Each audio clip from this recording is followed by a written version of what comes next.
يشوف واش كاين هنا.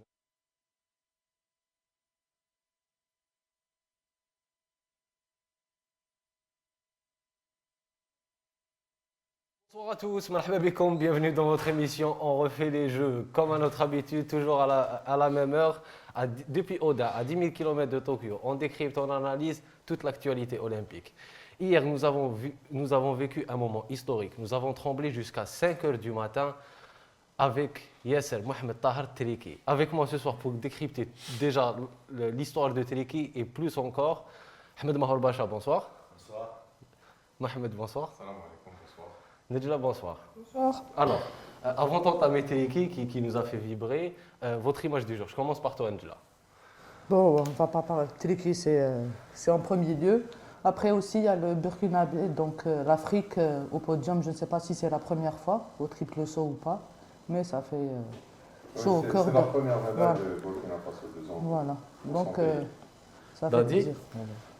Ça ne sera pas l'image du jour, mais la phrase du jour, celle du décathlonien français qui après un mauvais départ du décathlon, avait déclaré avoir pris de l'aspirine, un anti-inflammatoire, pour pouvoir continuer le décathlon, ce qui est normal. Lorsqu'on a mal, on prend des anti-inflammatoires, des antidouleurs, sauf que, comme toujours avec lui, il exagère en déclarant que c'est la première fois de sa vie qu'il a pris de l'aspirine. Qu'est-ce que ça veut dire? Je prends de l'aspirine la première fois de ma vie. Ça n'a aucun sens. Et donc, moi je suis toujours étonné devant de telles phrases qui viennent pourtant de personnes censées être au plus haut sommet du sport. Voilà, c'est une phrase qui m'a étonné. La question aussi, c'est pourquoi il n'a pas pris les aspirines anti-inflammatoires avant le décathlon, sachant que ça fait une semaine qu'il souffre d'un problème de dos. Bon, d'après lui, bien sûr. Hein. Donc, il souffre d'un problème de dos, ça fait une semaine depuis qu'il est à Tokyo, enfin, depuis qu'il est au village de Tokyo, et il a pris. Bon, pour moi, l'image de jour, ça reste toujours des épreuves combinées. C'est le tour d'honneur, la première fois réalisé entre les heptathloniens et les décathloniens. Donc, il y a l'esprit des épreuves combinées et c'est quelque chose de très remarquable et Beau à voir. c'est beau à voir. Alors, C'est la première fois dans une compétition officielle. Dans ça. les meetings, Les meetings, ça se ouais. fait toujours. ça se fait toujours, mais dans une compétition officielle, c'est la première fois fois. qu'on voyait cette image-là. Alors, hier, on a pratiquement tous veillé jusqu'à 5 heures du matin. On essayait de trouver une chaîne où on pouvait voir tous les sauts de Teriki. On s'est retrouvé à tourner. C'était de la gymnastique. On s'est retrouvé à tourner dans des sites pour suivre le live sur les sites de l'Eurosport, etc., etc. Et malheureusement, Mohamed Yasser Tahar Teriki rate le podium de 4 cm. Dadi, un mot sur ça? C'est peu et c'est beaucoup. C'est peu pour nous ordinaires, c'est beaucoup parce que à ce niveau, c'est 17 mètres 40 plus 4 cm. Donc c'est comme l'histoire de la perche 5 mètres et 5,01. Quand Boubka a battu le record du monde d'1 cm, on disait 1 cm. Il fallait d'abord sauter 6 mètres plus le 1 cm. Et c'est des choses qui arrivent, c'est des choses que l'histoire de l'athlétisme, on connaît beaucoup d'histoires, 1 centième, 1 millième de seconde, 1 centimètre. Moi, j'avais écrit aujourd'hui sur ma page Facebook Teriki un pied sur le podium, parce que réellement, il avait un pied sur le podium pendant tout le concours. Il a montré qu'il avait un mental de champion, amélioré 2 fois son record, c'est pas donné à n'importe qui, il s'est bagarré jusqu'au dernier saut. Je suis sûr qu'il a appris beaucoup de choses de ces 2 compétitions, des qualifications et des finales. Ça va le servir. J'espère tout simplement qu'il va garder sa concentration et continuer à sauter pendant les 3 ou 4 prochaines semaines, puisqu'il y aura encore des meetings de la Diamond League. Je suis sûr je suis persuadé même qu'il va terminer la saison avec 17,50, 17,60. En 4 années, l'athlétisme algérien a produit Yasser Teriki de 2016, 2021. Il est un nouveau champion, donc il peut représenter dignement l'Algérie, l'athlétisme algérien, c'est une bonne chose. C'est peu et c'est beaucoup là également, parce qu'on ne peut pas former des Teriki à la paire comme ça. Mohamed? Concernant la finale, bon, il est cinquième avec une performance 17,43. C'est la cinquième meilleure place jamais réalisée dans un concours de triple saut, l'histoire de terre. Donc, pour dire un peu le niveau très élevé de ce concours. Moi, franchement, je Zhou, le chinois, parce qu'ils ont toujours un chinois maintenant depuis 2004.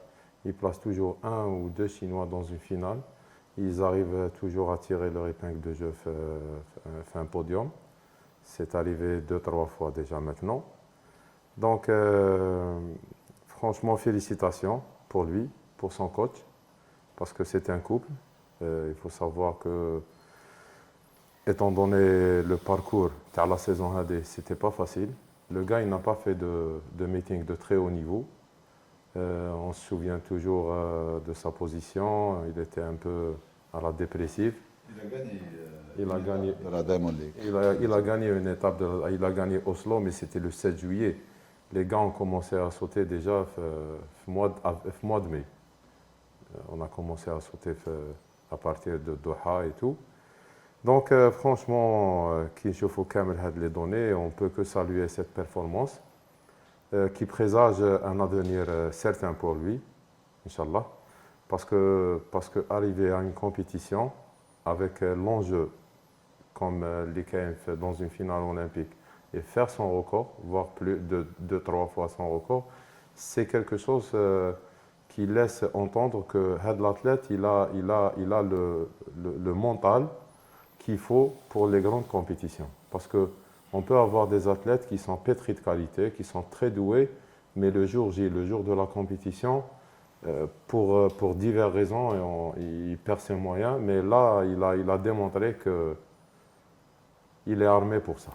On en reviendra. Nedjla, toi, en tant que téléspectatrice, non pas spécialiste du triple saut, mais en tant que téléspectatrice, en tant qu'Algérienne, quand tu as vu Tahar Triki sauter, battre son record à son deuxième saut, puis le rebattre à son cinquième saut, 17,43, comment tu as vécu ces moments-là?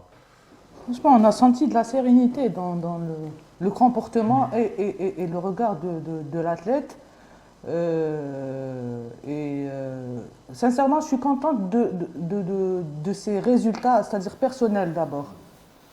Donc c'est une très bonne chose. Et par rapport, bon, on ne va pas revenir sur les conditions de préparation, et c'est pas la peine. Donc on est devant le fait accompli.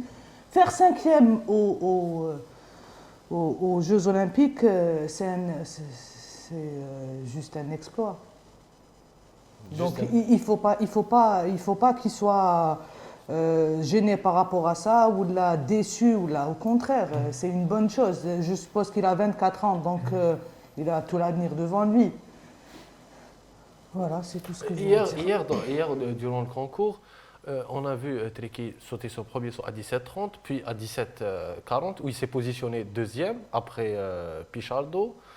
Et on sentait qu'il avait dégagé un cri énorme, c'était une joie. Est-ce que, Dadi, tu penses que cette joie l'a un petit peu peut-être déconcentré, ou est-ce qu'il a perdu de l'énergie? On dit beaucoup qu'on peut sortir du concours quand on dégage beaucoup de... Je ne sais pas, il y a beaucoup de choses qui sont dites qui ne sont jamais vérifiées. Avec l'habitude, on parle comme ça des axiomes et des déclarations, on fait des axiomes. Je ne sais pas si ça l'a gêné, peut-être même que ça l'a libéré. Honnêtement, je ne sais pas, je ne pourrais pas vous le dire. Ce qui est sûr, c'est qu'il est resté concentré jusqu'à la fin du concours. Je ne pense pas qu'il soit sorti du concours, puisqu'il savait, il a quand même un petit peu, il a fait champion du monde cadet, je pense, il a même fait 2 fois les champions du monde junior. Donc il a une certaine expérience des grandes compétitions. Il sait que rien n'est terminé jusqu'à le coup de sifflet final de l'arbitre. Donc qu'on soit premier, qu'on soit dernier, tout est possible jusqu'à la fin du concours. Donc je ne pense pas qu'il a perdu sa concentration. Le fait de crier, de dégager, de l'infliger, je ne pense pas que c'est ça qui l'a perturbé, c'est ça qui l'a empêché d'aller sur le podium. d'autant plus qu'il a été militant, il a battu 2 fois le record du monde d'Algérie. On ne peut pas lui demander de battre à chaque saut un record personnel. C'est difficile, compliqué, dangereux pour la santé. Mohamed? Moi, j'aurais été à la place de son entraîneur, c'est-à-dire un athlète, par exemple, si dans une finale, mais avec un peu plus d'expérience par exemple, avec Père Rahouli, on s'interdisait de faire ce genre pas de réaction, mais c'est-à-dire d'essayer de garder le maximum son influx.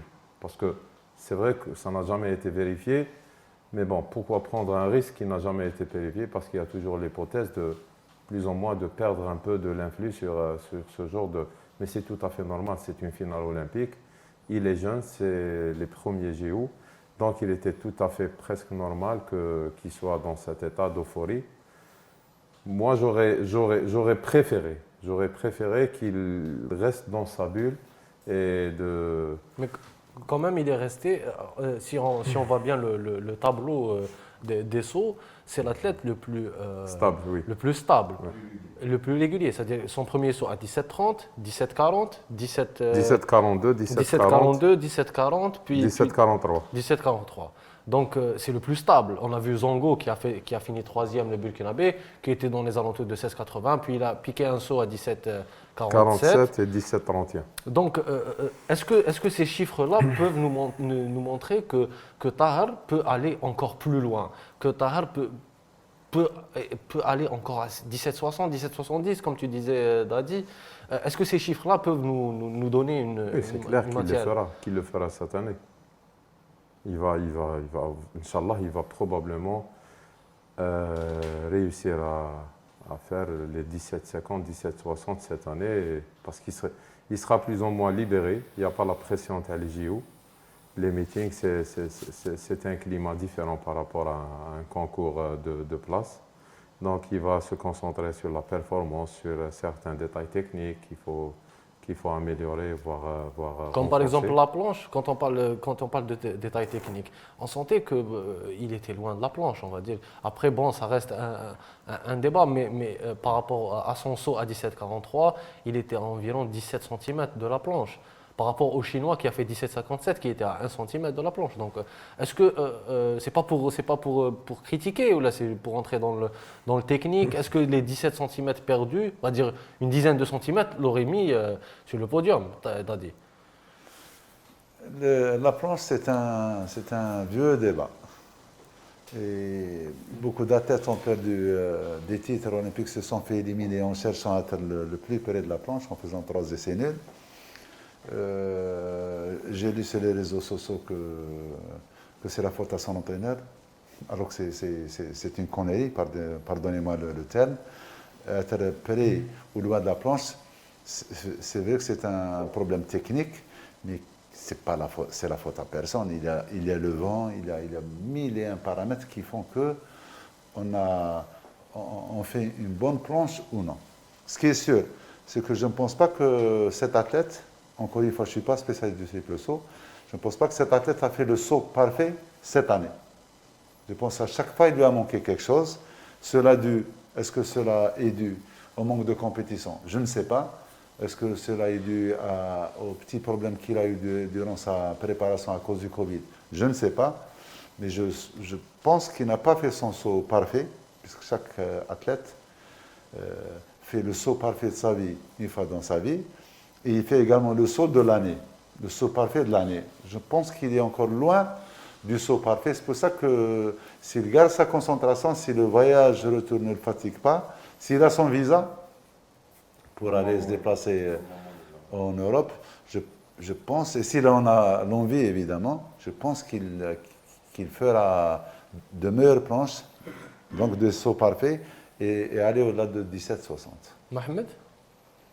Techniquement, toujours dans ma question de la planche, est-ce que ça aurait changé quelque chose s'il était plus près de la planche, ou peut-être ça aurait fait des mordus, comme les 2 athlètes français qui se sont retrouvés. Zongo aussi a eu 2 mordus. Est-ce que ça aurait peut-être changé quelque chose?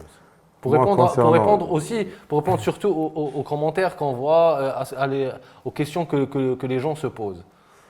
Moi, honnêtement, si on veut parler un peu plus techniquement, je pense que la course d'élan, c'est la partie la plus aboutie actuellement chez Tahar Trik.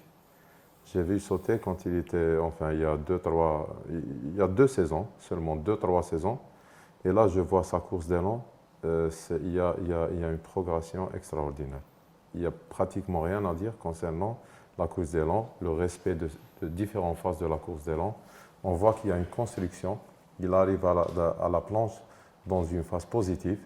C'est un peu le prolongement de la course d'élan. On ne voit pas, parce qu'avant, qu'est-ce qu'il faisait? Il y avait une course, ensuite un saut, impulsion. L'enchaînement course-impulsion, il était visible, on le voyait. Maintenant, il se fait dans le prolongement de l'impulsion, elle est presque naturelle, dans le prolongement vers la course. Donc, si on veut parler techniquement, la course d'élan, c'est la partie de la course la plus aboutie pour moi, là où Triquet a fait le plus de progrès. Donc, pour revenir un peu à la distance par rapport à la plasticine, c'est vrai que 17 mètres, c'est beaucoup, mais des fois, si on veut aller très proche par rapport à la planche, il y aura un moment d'hésitation, on fait ce qu'on appelle avec le rétrécissement de la foulée, piétiner, et ça va baisser la vitesse de course. Donc, des fois, en plus, des fois, ça mène à une crispation. Donc, s'il n'y a pas le relâchement, c'est un équilibre très difficile à trouver, mais la course d'élan, pour moi, elle était bonne, rien à dire. Il y a la piste, il n'a pas l'habitude de concourir dans une piste aussi rapide que ça. Donc les marques, il fallait plus ou moins être... il fallait s'assurer, il fallait laisser une marge pour garder une certaine assurance. Donc, franchement, c'est pas. En tous les cas, on remercie Tahar de nous avoir fait vibrer une 5e place aux Jeux Olympiques. C'est énorme.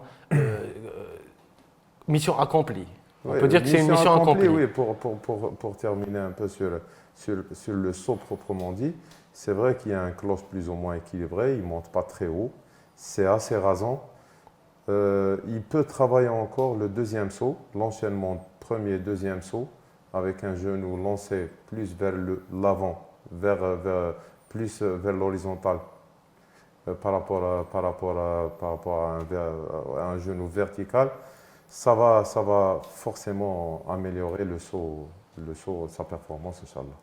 Mais c'est un chantier, le triple saut est un chantier. C'est-à-dire, on voit qu'il y a un travail qui a été accompli au niveau de la course, de l'enchaînement course, premier saut, du premier saut. Maintenant, il y a des trucs à améliorer et forcément, avec son coach, ils vont progresser et arriver à un niveau encore meilleur. Mission accomplie à 1 cm de la 4e place, à 4 cm de la 3e place. Dadi disait que c'était une mission accomplie. Une mission accomplie. Évidemment qu'on espère toujours le mieux et je suis sûr que lui, il a... J'aurais pu, mais bon, c'est ça le sport, mission accomplie. Il ne faut pas brûler les étapes. L'année prochaine, champion du monde est dans 3 ans, Paris. Dans moins de 3 ans déjà.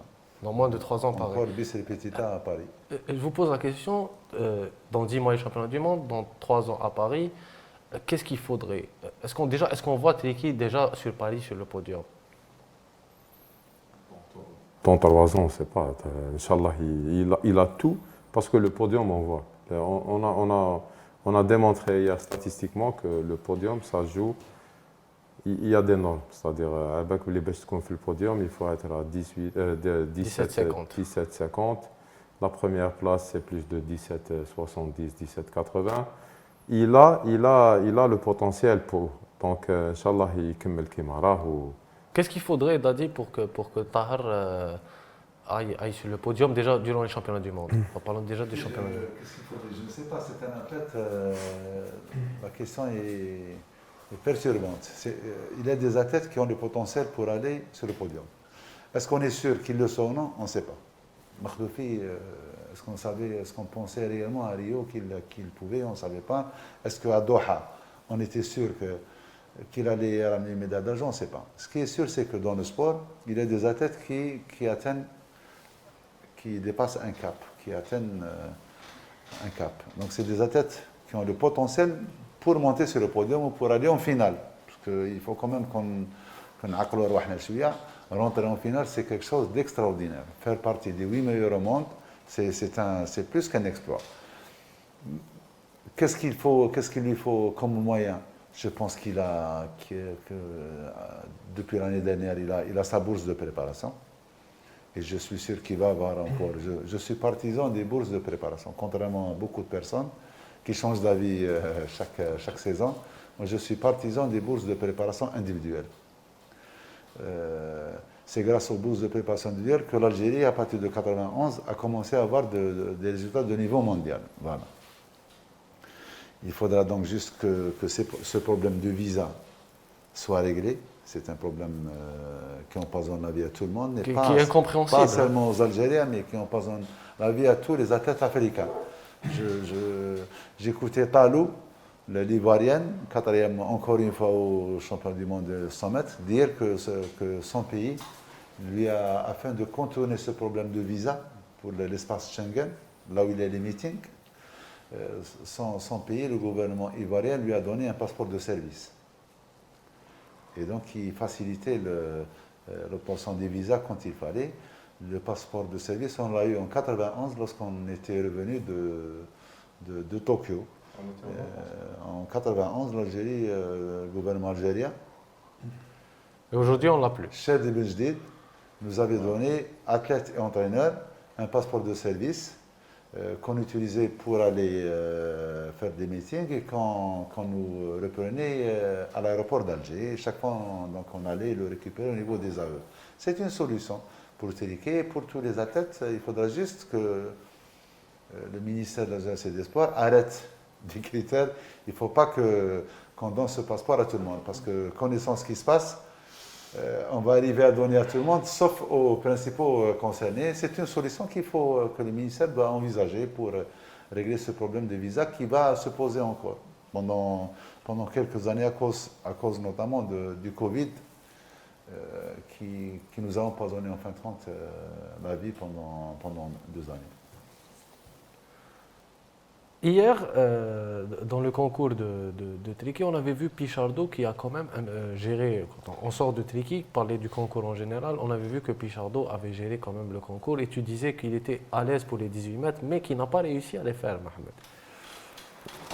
C'est vrai que bon, il a fait quand même 17 À 2 cm, il lui manquait 2 cm. 17,98 avec des sauts aussi perfectibles. Il faut juste rappeler que Pichardo a déjà fait 18,08 à l'âge de 22 ans. Tout le monde disait que c'était le successeur de Jonathan Edwards, qu'il allait battre le record du monde. Bon, il a changé de nationalité, il est resté 2 ou 3 années sans compétition officielle. Il a un potentiel extraordinaire, il fait partie des 5 meilleurs triple sauteurs de tous les temps. Je pense qu'après Jonathan Edwards, pour moi, c'est le plus. Mieux que Taylor? Mieux que Christian Taylor? Taylor, on voit qu'il y a du travail derrière, il y a le groupe de René Raider, mais là, c'est le potentiel, c'est le talent brut. On voit quelqu'un qui vient, il fait des sauts, il a un don extraordinaire et que très certainement, il peut même battre le record du monde. Parce qu'on voit que la course d'élan, ce n'est pas toujours la même chose. Il y a un prêt d'élan qui fait que la course d'élan n'aboutit jamais au même endroit, ni de la même manière. Donc, mais bon, quand même, il était aux alentours de 18 mètres. Et franchement, c'était sans surprise. La grande surprise, c'était Zhou, le Chinois. Mais bon, les Chinois, ils ont commencé depuis 2002-2003.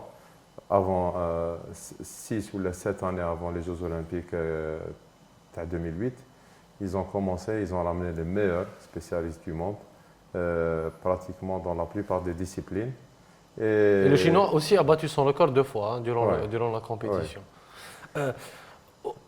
hors du triple saut, pour nos athlètes algériens, hors tricky, il y a eu Brahal Jahid aujourd'hui qui s'est incliné, le lutteur, qui s'est incliné face à Shala Exxon. Et on se retrouve aujourd'hui, la délégation aujourd'hui se retrouve, il ne nous reste que 2 athlètes. Il nous reste l'athlète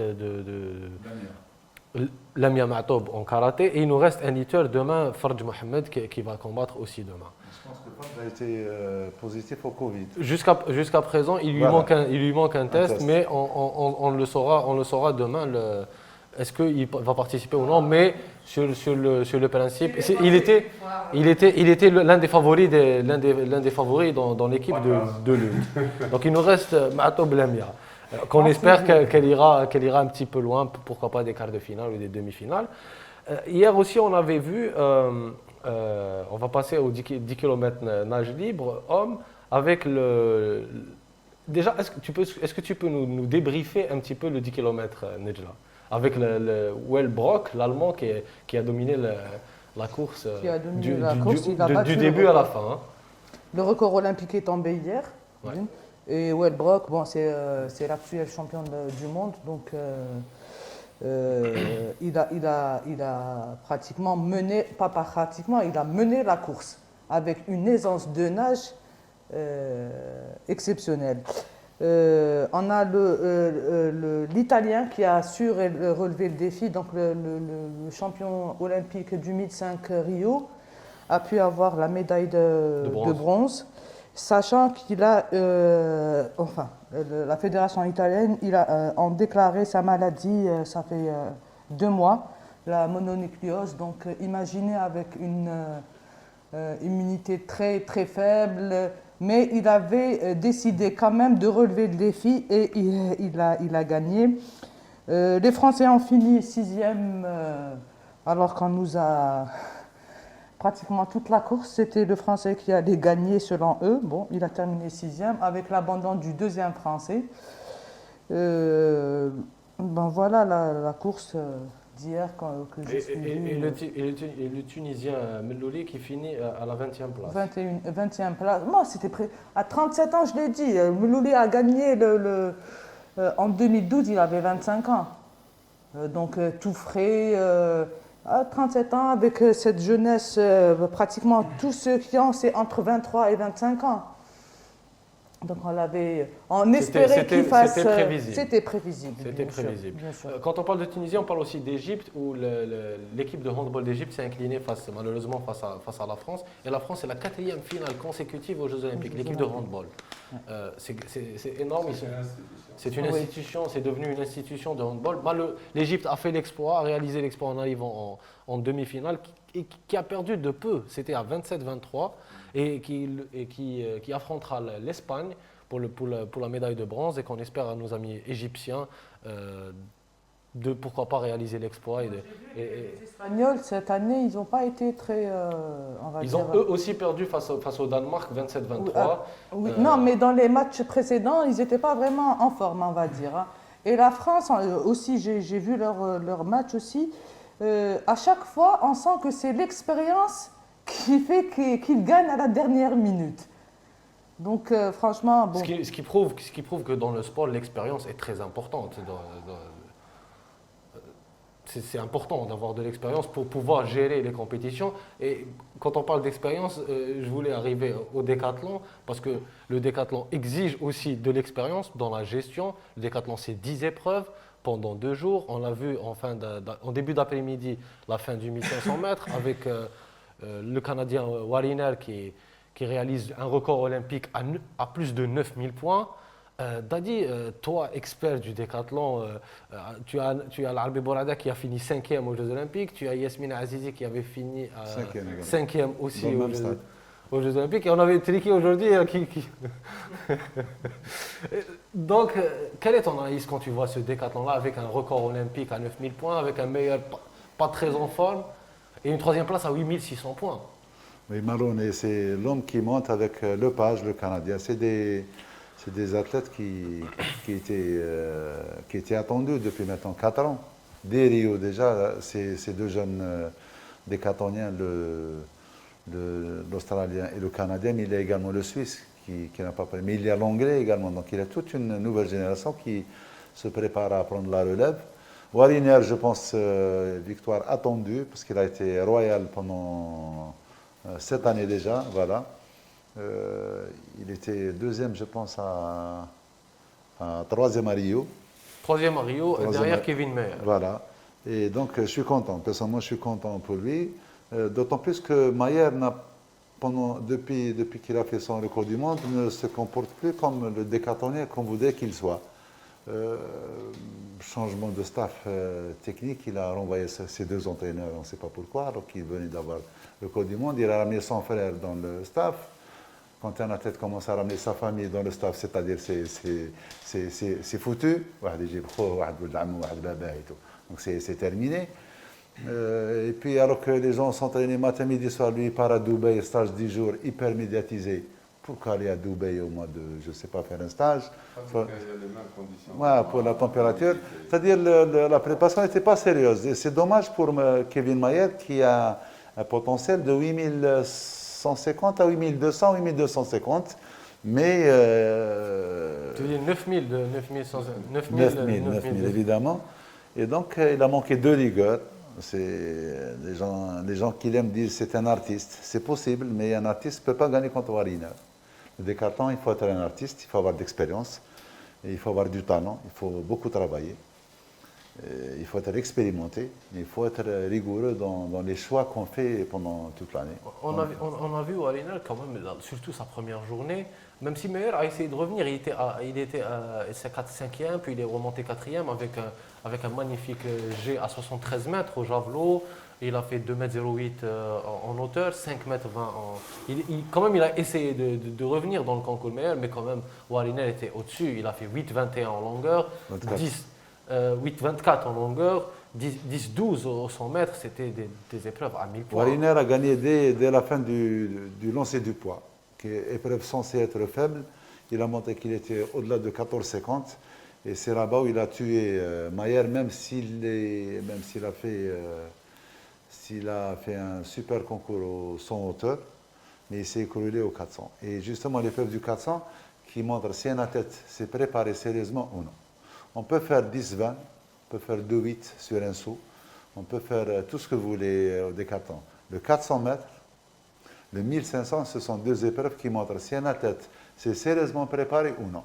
Et lorsqu'on fait 50, Mayer a fait 50 et des poussières. 50-31. Voilà, c'est... Contre 47-48 pour Wariner. Exactement, par rapport à ce qu'il vaut, ça prouve qu'il ne s'est pas sérieusement préparé pour ce décathlon olympique. Est-ce à cause des blessures? C'est possible. Est-ce à cause de choix? J'en suis sûr qu'il a fait de mauvais choix. Et donc, il paye la note devant Wariner. Tu avais misé sur Wariner. Hein, pas seulement nous tous, tous les spécialistes et tous les il est imbattable. Wariner est imbattable, il sera encore plus imbattable l'année prochaine au championnat du monde. Mohamed, ton analyse sur le décathlon d'aujourd'hui? D'abord que... Enfin, des 2 jours. Là. Oui. D'abord que c'est une compétition que... Enfin, j'ai pris un grand plaisir à suivre le décathlon de Tokyo.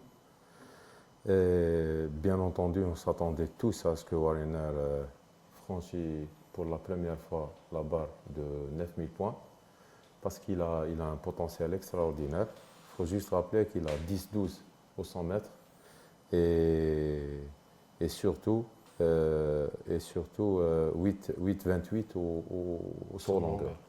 Donc, c'est juste pour vous donner une indication, 8-28, c'est la 3e place dans la finale du saut en longueur à Tokyo.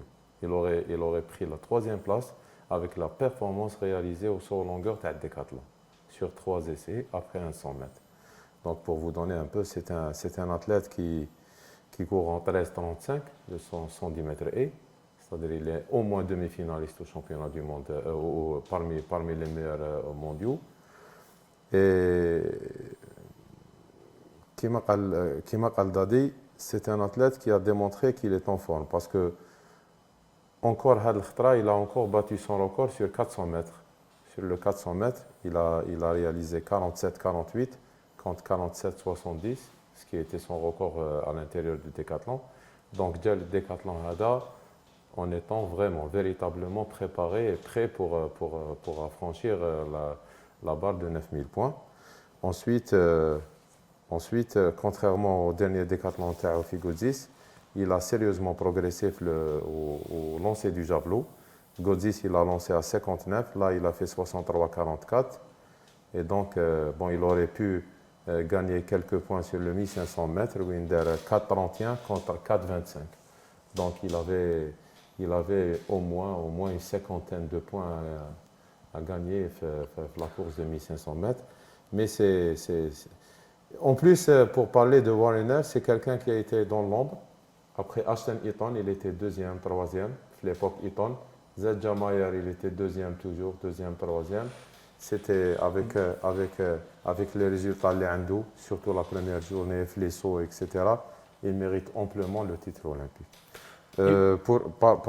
Juste pour Ashley Molon, il bat son record décathlon, à l'intérieur du décathlon, au 100 mètres, au 100 en hauteur, le 400 mètres, le lancer du disque, la perche et le 1500 mètres. Il est venu pour battre ses records, il est venu pour le record À olympique. l'intérieur du décathlon, je parle de ses records dans un décathlon. Dans un décathlon. Donc quand on fait 6 records personnels à l'intérieur d'un décathlon, ça veut dire avec l'âge, il est champion du monde cadet, champion du monde junior. Il a le même parcours que Kevin Mayer quand il était jeune. Donc c'est quelqu'un qu'il faut suivre. C'est sûrement l'avenir du décathlon des prochaines années. Est-ce qu'il pourra battre, Dadi, à ton avis, le record du monde de Kevin Mayer? Qui? Wariner. Il a tout dans un bon jour, dans un... On voit qu'il est, on voit qu'il est un petit peu... Il perd des points en disque et en javelot. Et... Si, il a lancé quand même... Il a bien lancé aujourd'hui 44-38, c'est pas mal. Là, j'ai 48-67. Non, c'est 48. 48-67. 48-67. 48. Mais c'est là... 48-67. 44, c'était Moloney. Ouais. 48-67. Il a le potentiel pour un record du monde. D'abord, ne se bat pas sur commande. On a vu des records du monde pendant ces Jeux. On ne s'attendait pas au record du monde qu'on a vu. Donc, il a le potentiel pour le battre. Je suis sûr qu'il fera tout pour le battre. Mais battre un record du monde dans une seule discipline, c'est déjà difficile. Sauf si on s'appelle Warom, au 400 et. Battre un record au décathlon, c'est-à-dire être régulier et excellent sur 10, c'est plus ou moins compliqué, mais évidemment, il a le potentiel pour battre le record de Kevin Mayer. Où est-ce que vous trouvez, vous, tous les deux techniciens, qu'il lui manque quelque chose pour le battre? C'est un grand mot qu'il lui manque quelque chose. Si peut améliorer un petit peu au 400, qui... sa performance au 400 et par rapport à son record personnel. 47, 80. 100 mètres, elle est plus ou moins modeste, entre guillemets. Moi, je verrais ce gosse, qui n'a pas encore maintenant, un peu plus, à moins de 46. C'est possible. Il y a des choix qu'il fait. Décathlon, c'est une... L'Habib Rada avait combien sur 400? Son record personnel, c'était 46,64 au meeting d'Alger. Donc, Wariner peut grappiller des points un petit peu à la perche, qui est son point faible, au 1500. Voilà, sa réserve, elle est malheureusement, elle est petite. Il n'a pas une grande réserve. Voilà, déjà, il est à 9000. Il est à 9018. C'est déjà énorme. C'est déjà énorme. un record olympique. C'est le quatrième être humain à faire plus de 9000 points au décathlon. Déjà, le premier, Seberle, quand il a fait 9026 points, c'était quelque chose d'extraordinaire. Ensuite, Eton. Qui a suivi Eton 9045. Mayer 9126 et maintenant lui il rentre dans le cercle très fermé à les 9000 points. Le club 9000. Le meilleur c'est Mayer évidemment, c'est lui qui a le plus de réserves encore pour améliorer le record du monde, mais depuis son record du monde... tu trouves qu'il y a une mauvaise gestion? À mon avis c'est une mauvaise gestion, voilà sa carrière. Moloney, je voudrais qu'on en parle de lui. Il est jeune, c'est un jeune. Ils sont deux Australiens qui sont jeunes. Deux Australiens qui sont jeunes. L'un finit troisième, l'autre finit. Il a raté son décathlon, mais il est excellent également. Oui. Comment vous le trouvez, Moloney? Moi, je le trouve beau. Je le trouve beau à voir. Il y a une nouvelle génération. Vous savez, le monde ne s'arrête pas. Hein. Donc il y a 4 ou 5 décathlons qui sont grands de taille, qui sont rapides. C'est ça qui est étonnant. Ils sont grands de taille et rapides. Voilà, pour des décathloniens. Il a 2 points faibles, le 1500, aussi bien Moronnais que Lepage, le Canadien. Ils ont le même point faible, le javelot et le 1500. Ce sont ces 2 disciplines qui vont les handicaper pour éventuellement espérer faire plus de 9000 points. Le javelot, c'est où on est lanceur ou on ne l'est pas. Ou on a un bras lanceur ou on n'a pas un bras lanceur. On peut, grâce à l'entraînement, améliorer de quelques points, de quelques mètres, mais on ne peut pas passer de 58 comme ça à 68 si on n'a pas le bras. Et j'ai vu ces 2 jeunes décathloniens lancer, ce n'est pas des gens qui peuvent aller au-delà de 70. Donc ils ont 1500, javelot, c'est des disciplines qui vont les handicaper plus tard. Mais bon, c'est des athlètes de haut niveau. De haut niveau. Grands athlètes de haut niveau qui sont jeunes. Et c'est la nouvelle génération, de décathloniens qui sont grands de taille, qui sont rapides, et donc qui peuvent sauter haut, loin, lancer le poids disque loin. Et puis, c'est ça l'évolution du décathlon et de l'athlétisme. Comme Teleki nous a fait vibrer hier, Habib Bourada, vous étiez tous les deux auprès de lui à Rio en 2016. Il nous a fait aussi vibrer en 2016. Aujourd'hui, nous n'avons plus de Bourada aux Jeux Olympiques, malheureusement. Qu'est-ce qu'il nous faudrait demain pour avoir un deuxième Habib Bourada aux Jeux Olympiques? C'est une question très complexe. Non, il faut avoir des talents. Vous savez, je reviens toujours à la triptyque. Il faut un grand talent, un athlète talentueux, avec un entraîneur compétent dans d'excellentes conditions. Si vous n'avez pas ces 3 choses en même temps, vous ne pouvez pas fabriquer un champion olympique. Donc, pour le moment en Algérie, le problème qui se pose, c'est qu'il n'y a pas de talent au niveau du décathlon qui émerge. C'est compliqué d'abord d'avoir Donc il faut le trouver, il faut qu'il soit à Alger, il faut lui trouver un entraîneur, il faut lui donner de bonnes conditions. C'est compliqué. Les conditions que j'avais eues, moi, avec Bourada, quand il était venu chez moi en 2007, ne peuvent plus être réunies en 2021 en Algérie. C'est plus possible. Ce que j'ai eu comme moyen de préparation. Non, c'est vrai. Passeport sanitaire. Moi, je parle toujours, j'ouvre les yeux à tout le monde. Les conditions que j'avais eues en tant qu'entraîneur avec Azizi Yasmine en 91, plus jamais. Nous les aurons en Algérie, même dans nos rêves. En 91, j'avais un magasin à moi tout seul, avec 20 000 symboles, 20 javelots, 20 poids, 50, j'avais tout. En 91, en Algérie, avec Azizi Yasmina, j'avais tout.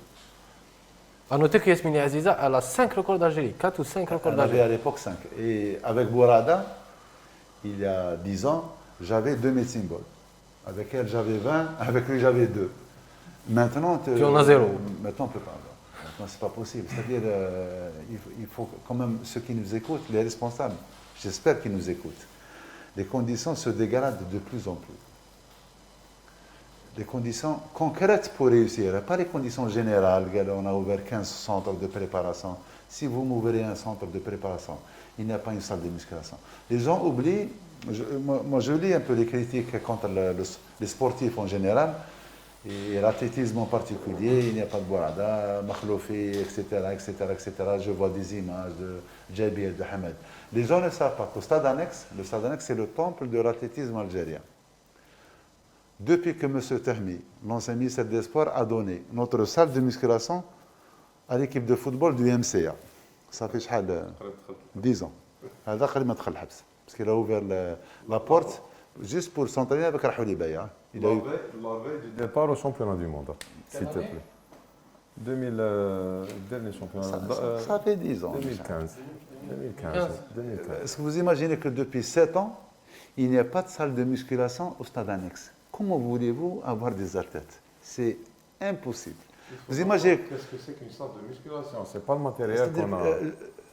Wariner s'entraîne souvent à IMG. IMG, c'est un centre qui se trouve en Floride, l'un des meilleurs centres au monde. Juste une petite parenthèse en parlant de Wariner.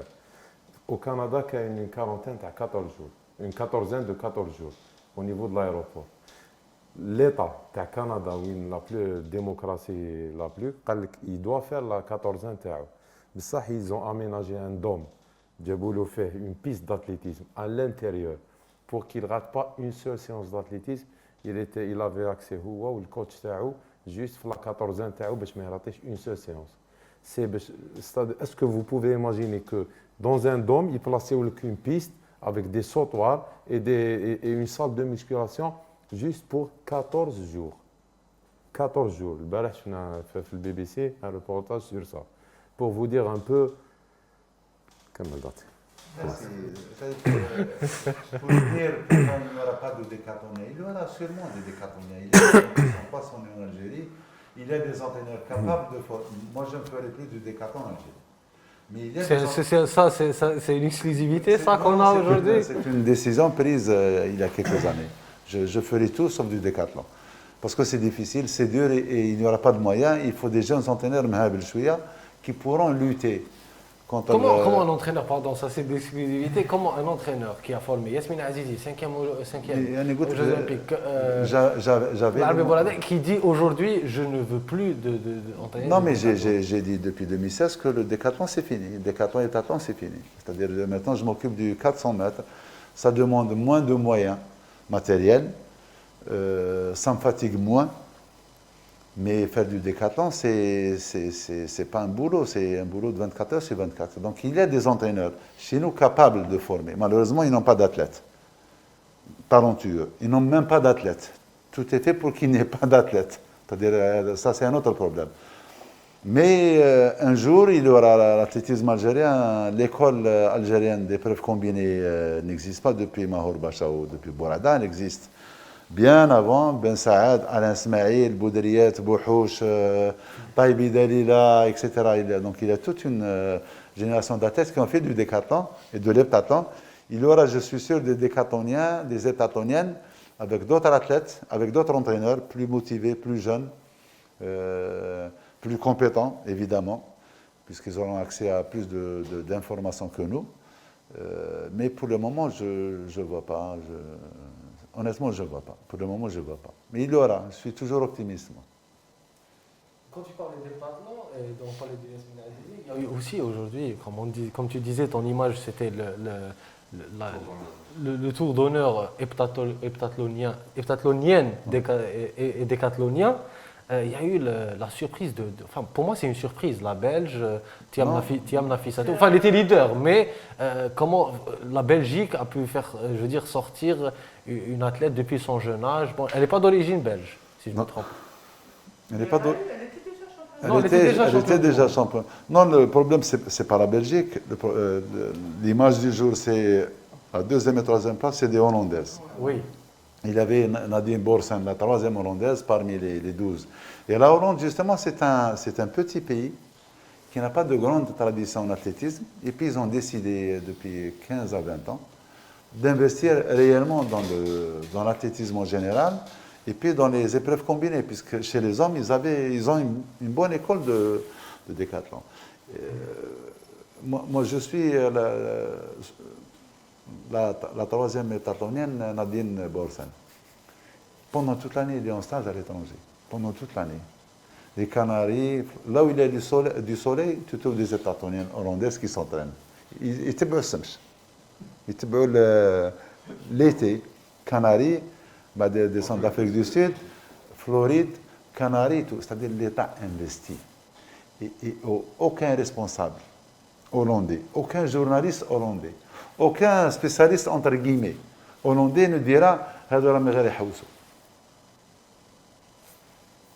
احنا عندنا بعثوا مساكن بعثوا سجاتي تروا نومير زات راحوا اما ان تركي السما راهو طايح على الارض يفو بلو لي زونفوي يفو لي توي نحيهم لي باسبور بلو دو بورس دو بريباراسيون ليترونجي حرقوهم مساكن راحوا اما ان تركي Que dire en plein Covid, un mois en Turquie. والناس كاع حازتهم ويزونتو ولازم نبدلوا السيستم ولازم ندخلهم كاع السويدانيه ونخلقوا عليهم ونحي لهم لي باسبور باش لي زونتري ما يخرجوش وما يقضيوش. وين رانا رايحين nous avons 11 athlètes qui sont partis au athlétisme, qui sont partis aux Jeux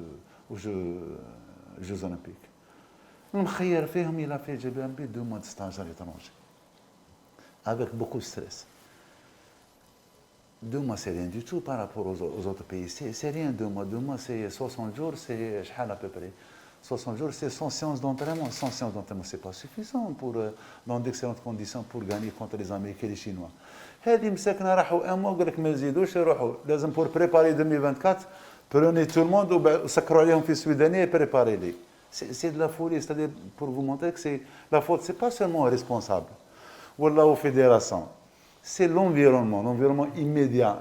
C'est des gens qui font sport, des entraîneurs, des journalistes et des athlètes même. Ils disent واحد ما يزيد يخرج l'étranger, واحد ما يروح voyager, واحد ما يروح. شكون l'athlète يروح يدير tourisme? Moi je connais pas. أنا j'ai jamais vu des athlètes راحوا يديروا tourisme ساكن يروحوا ينطينوا matin midi soir pour rattraper le retard qu'ils ont pris à Alger. ما كانش tourisme اللي يحب يروح tourisme يروح وحده pour être à l'aise. Pas faire du tourisme lorsqu'on est à tête. Juste pour vous montrer que des pays investissent, mais il y a l'environnement qui permet. L'environnement sportif en Algérie en général, et en athlétisme en particulier, le niveau est تحت الأرض. Et donc c'est pour ça que c'est compliqué, très très compliqué, pour des gens comme moi, qui ont vécu les années 90 et 80 et tout, de continuer à se battre. في هذا l'environnement جديد. C'est vraiment compliqué. Vous avez reçu Zerouki Lehna, Mohamed, un des meilleurs entraîneurs algériens de l'histoire. أنا je le vois mal. كان يخدم 1 mois en Algérie يتحكموا dépression. Je ne pense pas parce il a connu l'Algérie dans les années 90-2000. C'est-à-dire tout a changé. Le métier a changé, l'environnement a changé, et nous ne voulons pas changer. 2 Néerlandaises et une Belge, 2 petits pays qui font sortir 3 championnes olympiques et heptathloniennes. Mohamed, quand tu vois Thiam Nafisatou, Veter Anouk, qu'est-ce que ça t'inspire? Pour Nafisatou, c'est quand même pas une surprise. On connaît le potentiel de l'athlète Hadik. Mais en parlant de petits pays, c'est pas de petits pays en termes d'investissement et de moyens et de culture du sport. Qui m'a dit qu'on voyait les gens صغار venir comme ça dans des stages où كانت باينه باللي dans 4, 5 ans, 6 ans, dans 2 cycles, 2 olympiades يكونوا عندهم des athlètes de très haut niveau, des Suisses صغار, l'équipe de Suisse تاع sprint تاع لي اي والله غير كانوا صغار هكذا جايين. Un petit pays comme la Belgique organise plus de 40 meetings internationaux par an. La planète GA, pendant le mois de juin, juillet, août, se retrouve en Belgique pour faire des meetings. Chaque 3 jours, on a tous à Bruxelles, les autres. Chaque 3 jours, il y a un meeting en Belgique international. Tous les pays du monde, les Américains, les Canadiens, tout le monde se retrouve là-bas. Donc c'est une nation sportive avec un. Mais c'est des gens qui ont derrière un ordinateur, qui ont le sport. C'est une nation sportive. Le meeting de Bruxelles, et j'en termine avec la Belgique, le meeting de Bruxelles, le nombre de spectateurs pour chaque meeting, à peu près de 60 à 70 000, c'est le record mondial en nombre de spectateurs pour un meeting d'athlétisme. Les billets sont achetés 3 années à l'avance. C'est complet. Donc c'est une grande nation sportive. Puisque maintenant, on critique. C'est des sportifs. Et on n'a plus de meeting en Algérie depuis 2008. On avait un seul, que j'organisais pour le compte de la fédération. On l'a organisé ensemble. Au nom de Babassi. L'Algérie gars contre le meeting. C'est bon. Gars l'Algérie contre eux. C'est bon, il n'y a plus de meeting et tout le monde est content. Voilà. Donc on ne peut même pas faire les minima. Enfin, et encore, maintenant le FOC, il y aura plus les minima.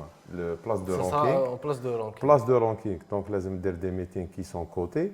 Là, on n'a pas de meeting. Donc même qui va faire les minima ou qualifier on parle de cas des athlètes يروحوا premier tour ولا راح يلحق وقت وين يولي ما عندنا حتى اتليت يروح يعطونا ويلد كار هذيك جرين كارت وحده في الدرابو سي بون.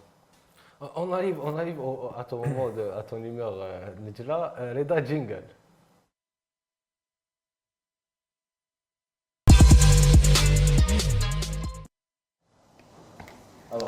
Mon humeur, cette année, j'ai raté les matchs de water polo.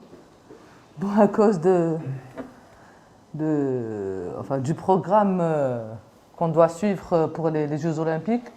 Mais sinon, j'inviterai les gens à voir les finales et troisième place samedi pour les filles, donc water polo filles. Non, le 6 et le 7, c'est les garçons. Donc c'est des matchs vraiment à voir, c'est un spectacle à ne pas rater. Un spectacle à ne pas rater, sauf que ceux qui sont en train de rater le spectacle, c'est les Américains en athlétisme. Ils ont fait un mauvais choix de timing, ils ont organisé les trials, c'est les sélections américaines, à un mauvais moment, juste avant la date limite fixée par le CIO pour réaliser des minima, 26, 27, 28, 29, sur 10 jours je pense. Tout le monde est en train de se plaindre de ce choix, qui a été fatal apparemment pour les Américains, puisque vous imaginez, aucun Américain sur le podium aux 400 mètres tout à l'heure. Et puis l'équipe du 4x100 américaine, pour la première fois dans l'histoire, l'équipe de relais du 4x100 mètres américain, qui a terminé une course, ne s'est pas qualifiée, parce que d'habitude, ils faisaient tomber le bâton, ils étaient éliminés. Donc c'est un scandale aux États-Unis. J'ai lu tout à l'heure un tweet, réunion prévue de tous les décideurs et spécialistes américains en athlétisme dans 15 jours. Voilà. Chez nous, les solutions sont proposées sur les plateaux de télévision, sur les plateaux des radios. Sur Facebook, dans 15 jours, c'est toute la réunion de crise. Les autres disciplines, ils ont eu la même chose. Hein. Ils ont tous opté pour les trials pratiquement 15 jours de... Sauf qu'à Eugene, il faisait très très chaud. En natation, ils ont réussi avec ça. Oui, cette option, elle leur a... Ouais. Mais en athlétisme, c'est la chaleur, voilà. C'est le timing, parce qu'il a fait très très chaud. Ouais. Mohamed, comment tu vois ce manque de 100 mètres, de 400, 4 x 100 110 et 110 et Holloway qui était à un millième de seconde de 100 mètres. Ils étaient deuxième et troisième. Ouais. Ils ont tout raté. Ils ont tout raté. Mais ils vont rebondir. Oui, mais bon. L'hypothèse تاع les trials plus un CIA تاعهم هذيك qui commence très tôt la saison, pratiquement au mois de décembre. Les gens ils sont compétitifs, ils font le championnat national تاعهم universitaire très tôt dans la saison. Donc ce qui prive certains athlètes d'une bonne préparation avec la périodisation classique pour arriver le jour J en forme. Donc d'une part, quand on bat des États-Unis, il y a deux catégories, les universitaires ou les groupes professionnels.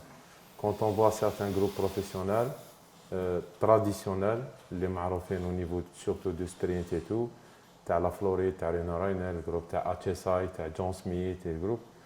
La plupart, on voit qu'il y a de véritables problèmes à l'intérieur de ces groupes. On a vu le groupe de la Floride, Rena Reiner, la Nigérienne, qui a été contrôlée positive. Donc les autres athlètes n'ont pas très très bien marché, alors que traditionnellement, c'est des gens qui ramènent chaque groupe 5-6 médailles. Et donc, je ne sais pas, forcément il y a un problème. Et il ne faut pas gagner à enterrer les Américains parce qu'il y a une jeune génération, que ce soit sprint ou la plupart des disciplines. Les lancers ils dominent quand même avec Cruiser. Il faut souligner le concours. Le et de la pêche féminine aussi. La pêche féminine, Lyon, oui, elle a gagné à 4,95. 95, oui. Donc le lancer du poids qui font 1-2, Cruiser et Jacob, avec 23-30. 23-30, record olympique. Battu 2 fois durant le concours. Ouais. Donc, ça reste qu'ils arrivent un petit peu à sauver. On arrive à la rubrique de Ihsan Al-Qadi qui est encore Covidé et confiné. Faites vos jeux de Ihsan Al-Qadi.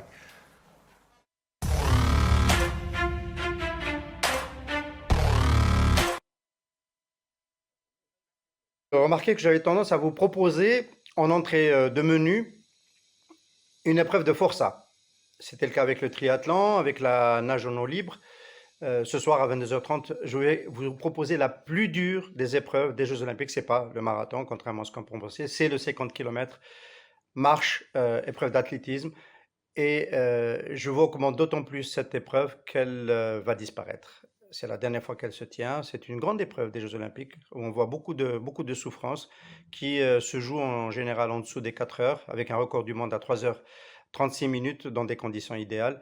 Cette fois-ci, ce sera plus proche des 3h45, 3h50 parce qu'on redoute la chaleur. D'ailleurs, c'est pour cela que cette épreuve a été exilée entre guillemets à l'extrême nord de l'archipel nippon. Ce ne sera pas à Tokyo, ce ne sera pas près du stade olympique, ce sera sur l'île de Hokkaido à Sapporo, un ancien spot pour les Jeux d'hiver, les Jeux olympiques d'hiver. Et donc, grand moment dans la durée, dans la douleur, que sera ce dernier 50 km qui va disparaître. À Paris, il y aura une épreuve de relais mixte sur 50 km. Ce sera peut-être plus spectaculaire. Pour les pronostics, ce n'est pas le plus important dans une épreuve comme ça. Sur le podium de Doha en 2019, il y aura la présence du Portugais Vieira et du Canadien Dunphy. Le Japonais Suzuki ne sera pas là. On suivra cela pour vraiment évaluer et pouvoir mesurer le courage de ces marcheurs. Je vous signale que le record du monde, lorsqu'il a été battu, le marcheur était à l'allure de 15,6 km à l'heure. Pour ceux qui font du jogging avec une montre GPS, ça va leur parler. 14,6 km à l'heure en marchant. Bon, je préfère ne pas faire de commentaires supplémentaires. L'autre rendez-vous, ce sera retour au stade olympique. Ce sera demain à 14h50, donc en milieu d'après-midi pour un vendredi, quoi de mieux. Ce sera un événement. Depuis Séoul, 1988, les États-Unis ont toujours été présents en finale du 4 x 100 mètres en relais masculin. Ce ne sera pas le cas cette fois-ci. Ils ont été éliminés à la régulière. En 88, c'était parce qu'il y a eu un passage de relais hors zone. Et Carl Lewis, qui attendait de courir la finale, n'a pas pu la courir. Il a eu peut-être une médaille d'or de moins à cause de cette erreur de transmission. Donc, événement, c'est pour cela que je vous le recommande. C'est très ouvert, on ne sait pas qui peut gagner. Les 3 meilleurs temps, ce sont la Jamaïque, le Canada et la Chine. Le Canada a l'atout d'avoir le champion olympique de 200 mètres de grâce J'espère que vous aurez corrigé de vous-même. Allyson Félix, c'est la dernière course individuelle et non la dernière course masculine. J'espère que ce n'est pas un lapsus révélateur. Merci.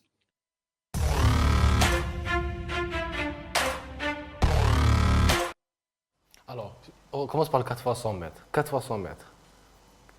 Qui mise sur qui? Tout ouvert, c'est ouvert. C'est ouvert. Angleterre, Canada, Jamaïque, c'est ouvert. Chine, pourquoi pas. Mohamed, Pourquoi pas la Chine. Ouais.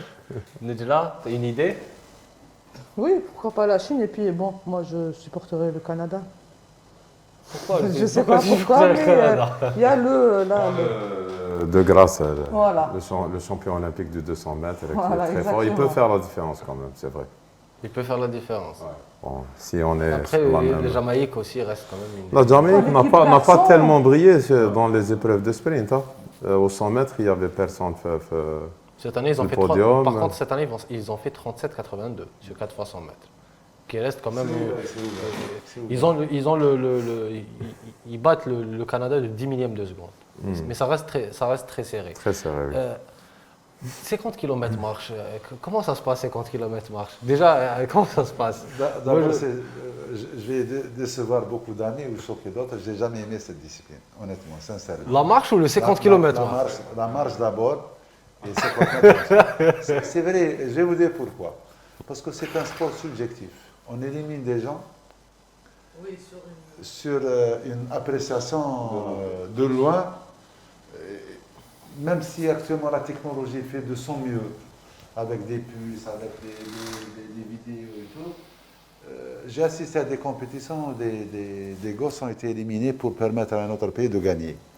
J'étais jeune et j'ai vu ça en 81 à Tunis. J'ai vu des juges tunisiens éliminer un ou deux concurrents pour permettre à un Tunisien de gagner, ou une fille. La Tunisie, grande nation de marche entre guillemets, hein, qui ont deux grands champions. Je pense à Hatem Broula et à d'autres. Donc j'ai jamais aimé ce sport, d'autant plus que j'avais beaucoup d'amis marcheurs, Fergan Abdelouahab, plusieurs fois champion d'Afrique, recordman d'Afrique, Kashkouch évidemment, médaille d'or aux Jeux africains en 78. Et puis, mais j'ai jamais. Le frère de Rafouli. Voilà, Hamid. Il détient le record d'Afrique de 50 Et donc, km c'est une marche. discipline subjective et moi, j'aime pas la subjectivité dans le sport parce que l'être humain n'est pas parfait. Vous avez vu les scandales en boxe, hier, avant-hier et tout, comment on élimine un excellent boxeur ou deux boxeurs pour permettre au pays organisateur, le Japon, d'accéder à une finale. C'est pour ça que la marche, j'ai jamais aimé.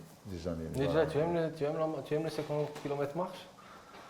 Et c'est dur. Et c'est dur. Ce que dit Khalid Hissène, c'est que c'est une discipline extrêmement qui demande beaucoup d'énergie, de technique et tout. Voilà. C'est une moyenne de 3h40 minutes. Voilà. J'apprécie 50 minutes de les marche. marcheurs, les marcheuses, mais j'aime pas la marche. Voilà. Comme ça, je ne veux pas me faire d'ennemis. Je préfère marcher les 25 km que de marcher 50 km. C'est dur, C'est dur. J'ai jamais essayé, franchement. Mais ça doit être extrêmement dur de faire un effort comme ça de 4 heures, voire 5 heures. Mais ça sera la dernière fois qu'on voit le 50 km marche durant des Jeux Olympiques. Oui, en plus, on a vu. Dadi qui n'est pas très déçu. Dans quel championnat le Français faisait. Denis.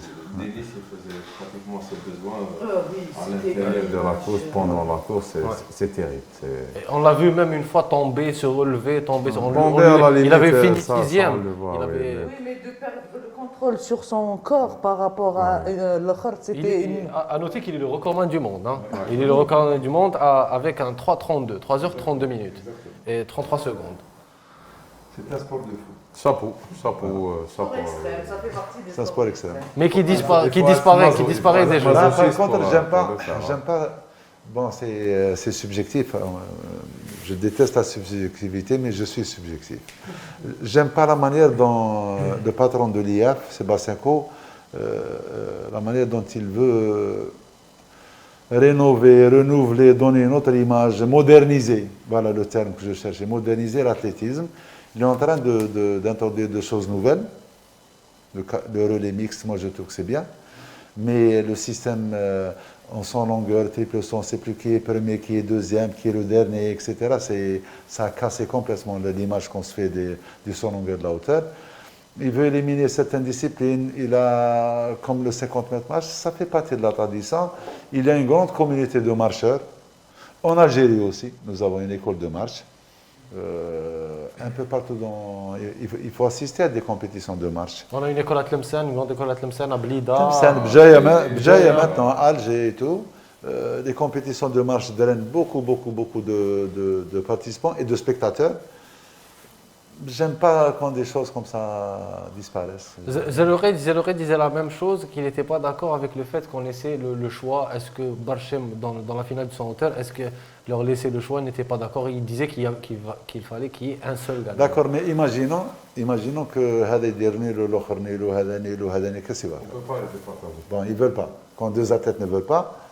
Non, avant, il disait qu'avant, il y C'est a la quelques chose. années, non, c'était des barrages. Les barrages, on descend les barres. Ok, on descend jusqu'à 1m80 et on va passer 1m80 et plus ensemble. Non, mais faut qu'on soit. Donc, s'ils s'arrêtent à 2,30, ils se sont arrêtés à 2,39. Quatrième essai, ils ne passent pas.